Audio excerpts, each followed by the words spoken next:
देशभरामध्ये कथित गोसेवकांच्या गुंडागिरीची चर्चा सुरू असताना आता नाशिकमध्ये भाजप आणि शिवसेनेचं गोप्रेम उफाळून आलेलं आहे। विजेचा शॉक लागून मृत्युमुखी पडलेल्या गायीला चक्क महानगरपालिकेच्या महासभेमध्ये प्रस्ताव मांडून श्रद्धांजली वाहण्याचा प्रताप या नगरसेवकांनी केलेला आहे। सागर वैद्य आमचे प्रतिनिधी आता आपल्याबरोबर आहेत। सागर, आज नेमकं काय झालंय नाशिकच्या महानगरपालिकेमध्ये?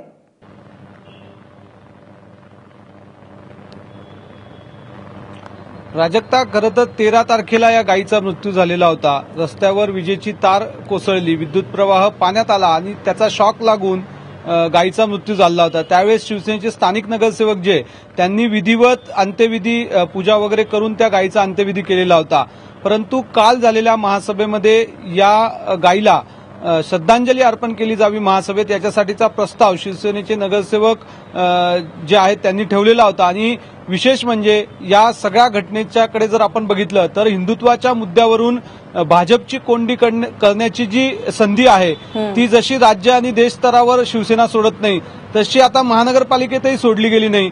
गायीच्या मुद्द्यावरून जर हो म्हटलं तरी भाजपची अडचण होणार आणि नाही म्हटलं तरी भाजपची अडचण होणार, म्हणून थेट हा श्रद्धांजलीचा प्रस्ताव शिवसेनेचे प्रभाग 25 मधील नगरसेवक जे आहेत त्यांनी ठेवलेला होता।